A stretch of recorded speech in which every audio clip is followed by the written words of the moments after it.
The Beretta 92. Over the years, I have, advocated for this gun, shot this gun, advertised this gun, and I'd never actually given a true, honest opinion of it. So what I want to go over today is go over essentially 10 years of shooting the Beretta 92 platform. Not any one Beretta 92 in particular, but I'm talking the entire 92 series. Anything from the old school 92FS, the A1, the M9A3, the 92X, the 92X Performance, the Brigadier series. I have shot various Beretta 92s for 11 years. Doesn't sound so good in the title, so I just put 10, but it's actually been 11 years of shooting the Beretta 92s. And what I just want to go over is the likes and dislikes of the gun, because you can shoot a gun a lot, but after 10 years of shooting the same platform, it really gives you a perspective of but what things you like and dislike about the design. So that's what I'm going over today, is just my overall experiences of 11 years of shooting the Beretta 92. So I'm just going to get right into it. Overall, the Beretta 92 platform, in my opinion, is an excellent design, but it's got one flaw that no matter what you do to it, no matter how you redesign it, it has a flaw that it just can't get past. It's age. The design itself is almost 40 years old. It's a very old design. Even when you look at in the mid-1980s when it was adopted by the U.S. military, the overall Beretta 92 is actually a very dated design. There are things Beretta has done to modernize the design, but at the end of the day, the footprint is still an almost 40-year-old design. Like, it's very old if you look at it just in the reality of the situation. Like someone like myself, like I'm 30 years old, and this gun still got me by quite a bit. Granted, I've only been shooting guns for about 12 years, so I'm just going to leave that where it is. But if we look at the most modern iterations of the design, like the 92X series, for example, everything on this gun is a rehash from previous designs.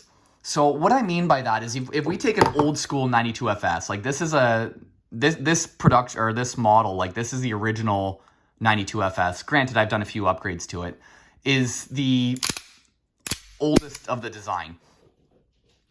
It's a great setup for what it is, but if you look at the modernized version of it, the 92X, the M9A3, the new M9A4, if you take it at a quick glance, it's the same gun. They look like, if you look at that from a distance, it's the exact same gun. Beretta has done things like they've added the oversized grip module, the G-Series decockers, the removable front sights, the shortened barrel, the underside Picatinny rail, flared magwell.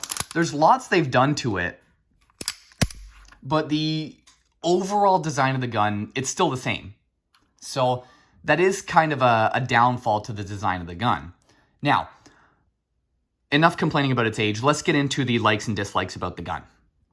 So after 10 years of shooting it, I'm just gonna go over it, not in any particular order, but I'm just gonna go over things that I absolutely love and things I really don't like about the design. So getting into it, one of the things I like the most and dislike the most is the open top slide. So the open top slide design, while it does make the gun not immune, but very resistant to stovepipe malfunctions, because as it cycles, it can throw the brass any which way. Certain guns that have a closed ejection port, the brass can only go one way. So if it gets stuck in there, it's stuck, causing a stovepipe. So that is a really good idea with the design. The other big thing, and the reason I actually like it the most, is there's no steel all up here, which means all that weight is not there. So as the gun cycles, that's a hell of a lot less mass going back and forth, causing muzzle flip and more felt recoil.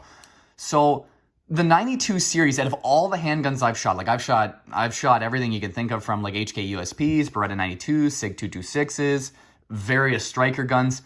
The Beretta 92 in my hands feels like it kicks the least. It doesn't necessarily actually kick the least, but because there's so much less weight up top, as the gun cycles, ignoring the fact that it cycles extremely smoothly, it just doesn't kick. Like it does not. If you have a good grip on this gun, you can rapid fire this with absolute ease, and the gun just does not recoil. Now, excuse me for my heavy breathing. I was a little sick. I'm still trying to recover. The issue with the open top slide design is the barrel gets hot. I mean, granted, it vents and cools very quickly because there's nothing containing the heat in it. The problem is when you manipulate this gun, you have to be mindful of that barrel. I've had cases where I do my unload show clear and I'll grab it like this and eject around in my hand. As I do that, my hand's touching the barrel. And more times than I'd care to admit, you do the, oh, geez, ow, that's hot.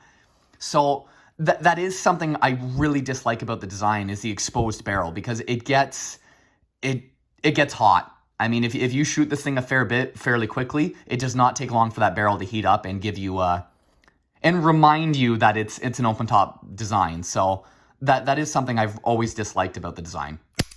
But the problem is it's also something I absolutely love about the design. As we work our way back, I mean, it has the removable sights. I'm not going to comment on the sights because if you don't like them, you can change them. So I'm not going to talk about the sights. As we work our way back, something that I absolutely 100% hate about the design is the slide-mounted safety.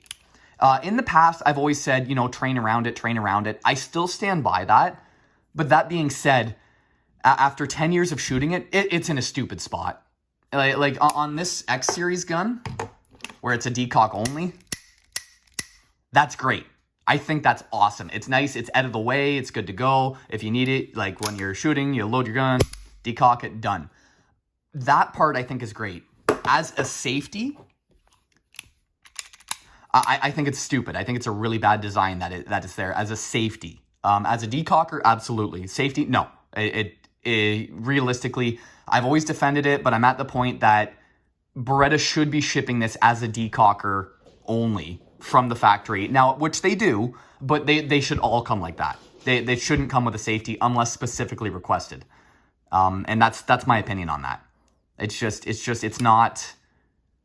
It's not practical. I've never had the issue where I've racked the gun and accidentally turned the safety on. That's never happened to me, but I've seen 100 people do it. So, and I mean, a safety on a double action, single action gun is kind of an irrelevant point to begin with. So that's just my opinion on that.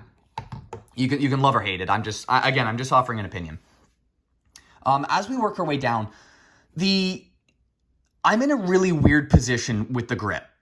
So the standard 92FS grip, for the most part, is good for me. It's good for me. If this was bigger in any dimension whatsoever, this would be too big for me. Like this gun, the standard 92FS grip is borderline too big. It's to the point where like I can handle it, I can shoot it just fine. If they made this a hair bigger, if they made this a hair bigger, if they made this or anything on this grip a millimeter bigger, it would be too big.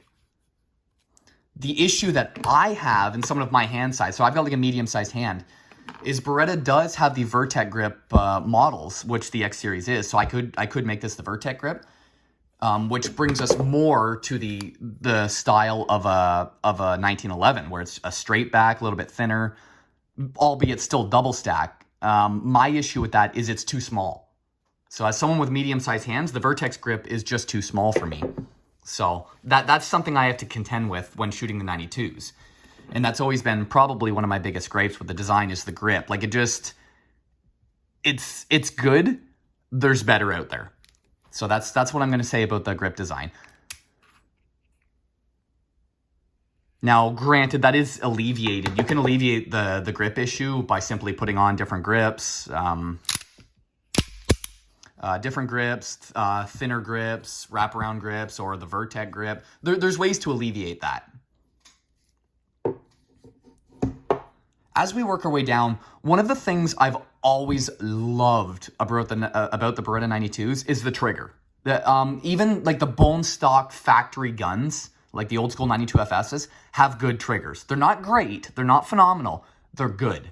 So what I mean by that, so I can't use either of these because both these have the 92X Performance, the Extreme S trigger group installed, but this one does not. So this one, all it has is just a standard D hammer spring.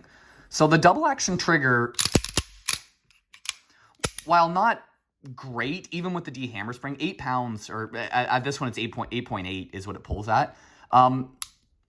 It's not, it's still heavy, but it's smooth.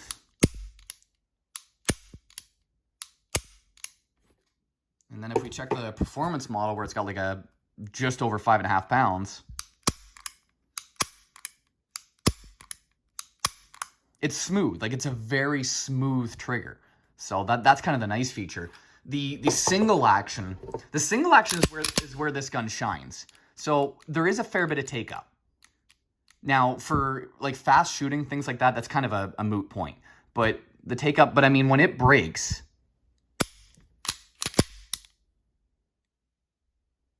it breaks clean, just like a 1911 trigger.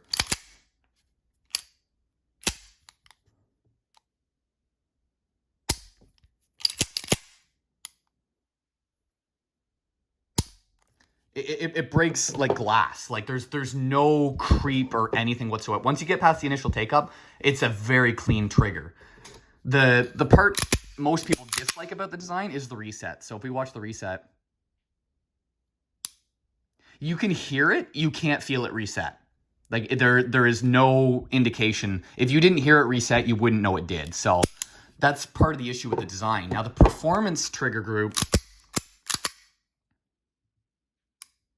it's short, it's faster. You can kind of feel it, but not really. So the trigger, while it is overall a great trigger, there will be people who will complain for whatever reason, whether it be trigger reset, so on and so forth. It does have a great trigger, not phenomenal. Now, the nice thing with these guns is you can double tap them very quickly. Like, you can rapid fire this gun. I'm going to attach a video of a stage I shot at a match right now. And you'll see how quickly I shoot it. And what I was talking about before, about the gun rarely ever stovepiping, this is in this video, you won't see it, but you'll hear me kind of curse. It's the first time that this gun had ever malfunctioned on me. And it was going back and looking, I thought it was nothing, but it was actually a stovepipe malfunction. So you'll see that in the video, which I'll attach right now. Are you ready? Yep. Stand by.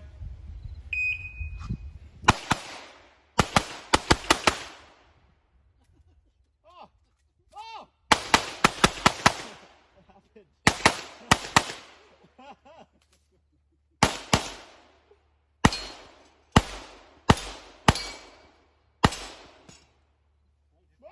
Didn't even jam once in this competition. So as you can see, you can run the gun and you can run it fast. That match, at that match, I did pretty good. The last match, like, generally speaking, I shoot IPSC production. Generally speaking, 9 times out of 10, I run this gun or this one.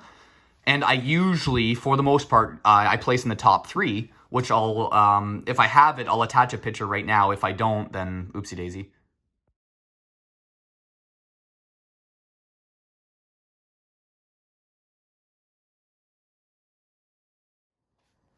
So, I mean, as you can see, it's very doable. It's not about spending thousands and thousands of dollars on a good gun. It's about spending thousands and thousands of dollars on ammunition.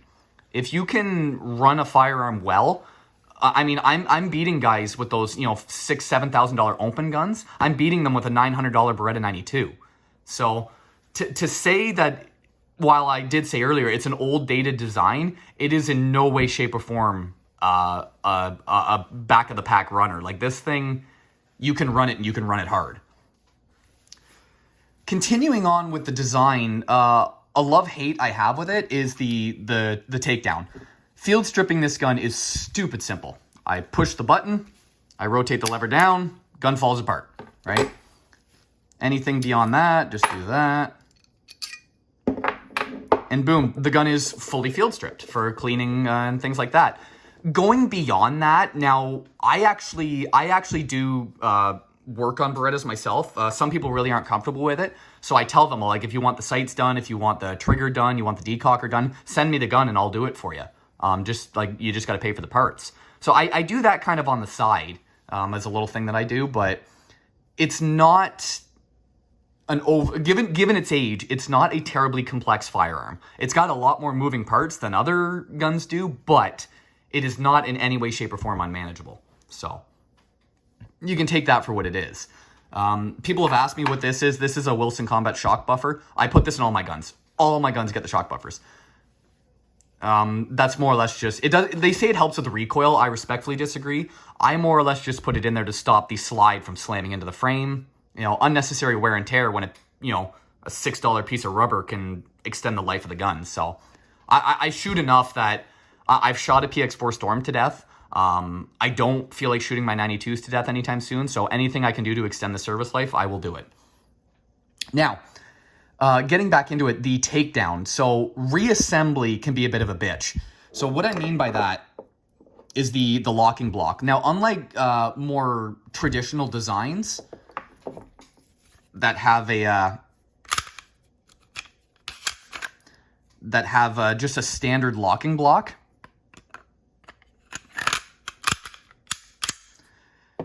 the 92 has a rotating, or not a tilting locking block. So the issue with this is sometimes when you reassemble it, it doesn't snap into place perfectly. So as I do this, you'll watch. All right, so right now it looks like it's back into place. It's not. I actually have to lift up and then push down.